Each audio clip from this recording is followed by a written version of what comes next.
കുമാർ, നമ്മൾ ആശ്വാസകരമായി ഇരുന്നുവെങ്കിൽ പോലും ദുഃഖകരമായ വാർത്തയാണ് വരുന്നത്. ഇപ്പോൾ 3 പേരുടെ മരണം സ്ഥിരീകരിച്ചിരിക്കുന്നു. ആ 3 പേരുടെ മൃതദേഹങ്ങളും ആശുപത്രിയിലേക്ക് മാറ്റിയിട്ടുണ്ട്, മോർച്ചറിയിലേക്ക് മാറ്റിയിട്ടുണ്ട് എന്നുള്ള ഏറ്റവും പ്രധാനപ്പെട്ട വിവരമാണ് നമുക്ക് ലഭിക്കുന്നത്. ഒപ്പം തന്നെ മറ്റ് ആളുകൾ എല്ലാവരും തന്നെ ആശുപത്രിയിൽ പ്രവേശിപ്പിച്ചു. ഏറ്റവും കൂടുതൽ ആളുകൾ, ഏതാണ്ട് 30ഓളം ആളുകളെ മുണ്ടക്കയത്തെ ആശുപത്രിയിലേക്കാണ് എത്തിച്ചിരിക്കുന്നത്. 3 പേർ മാത്രമാണ് പീരുമേട്ടിലുള്ളത്.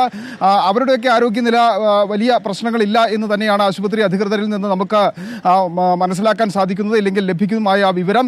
ഗുരുതരമായി പരിക്കേറ്റ 3 പേരുണ്ടായിരുന്നു. ആ 3 പേരാണ് ഇപ്പോൾ മരണപ്പെട്ടിരിക്കുന്നത്. അല്പം മുമ്പ് സ്ഥിരീകരണം ഉണ്ടായിരിക്കുന്നത് എന്നുള്ളതാണ് നമുക്ക് ഏറ്റവും പ്രധാനമായി അറിയാൻ സാധിക്കുന്നത്, പ്രേക്ഷകരിലേക്ക് എത്തിക്കാൻ സാധിക്കുന്നത്. ഒരു അപകടം, അതിൻ്റെ ഒരു വ്യാപ്തി വർദ്ധിച്ചിരിക്കുന്നു.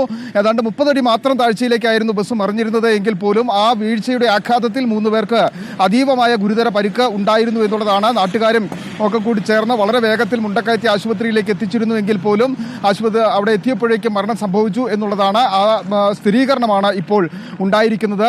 ഈ മുണ്ടക്കയത്തേക്ക് എത്തിച്ചിരിക്കുന്നവരിൽ 3 പേരാണ് മരണപ്പെട്ടിരിക്കുന്നത്. മറ്റു 30 പേർ അവിടെ ചികിത്സയിലുണ്ട്.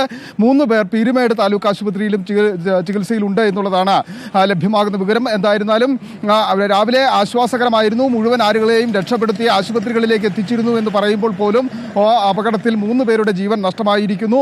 തീർത്ഥയാത്ര പോയതായിരുന്നു, തീർത്ഥാടനത്തിനായി യാത്ര പോയിരുന്നതായിരുന്നു. മധുരയിലും തഞ്ചാവൂരിലുമൊക്കെ തീർത്ഥാടനം കഴിഞ്ഞതിന് ശേഷം തഞ്ചാവൂരിൽ നിന്ന് മടങ്ങി തിരികെ പോകും വഴിക്കാണ് ഈ മുറിഞ്ഞുപുഴയ്ക്ക് സമീപം വെച്ച് വാഹനം അപകടത്തിൽപ്പെടുന്നത്. എടുത്തു പറയേണ്ട മറ്റൊരു പ്രധാനപ്പെട്ട കാര്യം, ഇറക്കമിറങ്ങി വരുന്നതിനിടയിലാണ് നിയന്ത്രണം നഷ്ടമായ ബസ് ഈ കൊക്കയിലേക്ക് മറിയുന്നത്. ഇതിൻ്റെ അല്പം മാറിയായിരുന്നുവെങ്കിൽ വലിയ അപകടത്തിലേക്ക് പോകും എന്നതിന് സംശയമില്ല. 3 പേരുടെ ജീവൻ നഷ്ടമായിട്ടുണ്ട് എങ്കിൽ പോലും അതിലും വലിയൊരു ദുരന്തത്തിലേക്ക് ആ അപകടം മാറുമായിരുന്നു എന്നുള്ളതാണ്.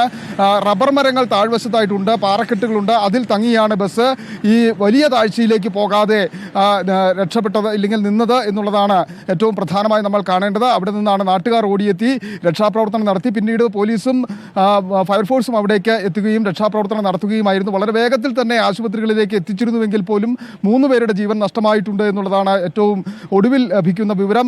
വളരെ ദുഃഖകരമായ ഒരു കാര്യം കൂടിയാണ്. അപകടത്തിൻ്റെ വ്യാപ്തി വർദ്ധിച്ചിരിക്കുന്നു. ആ പരിക്കുകൾ നിസ്സാര പരിക്കുകൾ എന്നുള്ളതായിരുന്നു ആദ്യം നമുക്ക് ലഭിച്ചിരുന്ന വിവരം. ഇപ്പോൾ ദൃശ്യങ്ങൾ കാണുന്നത് പുല്ലുപാറയിൽ നിന്നുള്ള ദൃശ്യങ്ങളാണ്. അപകടത്തെ തുടർന്നൊരു ട്രാഫിക് അവിടെ കുറച്ചു നേരത്തേക്ക് തടസ്സപ്പെടുന്ന ഒരു സാഹചര്യം ഉണ്ടായി. പുല്ലുപാറയിൽ 30 അടി താഴ്ചയിലേക്കാണ് ബസ് മറിഞ്ഞത്. യഥാർത്ഥത്തിൽ വലിയ താഴ്ചയാണ്.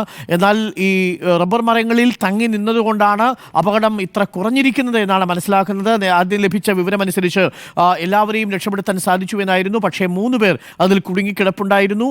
അവർക്ക് അവരുടെ മരണവാർത്തയാണ് ഇപ്പോൾ പുറത്തു വരുന്നത്.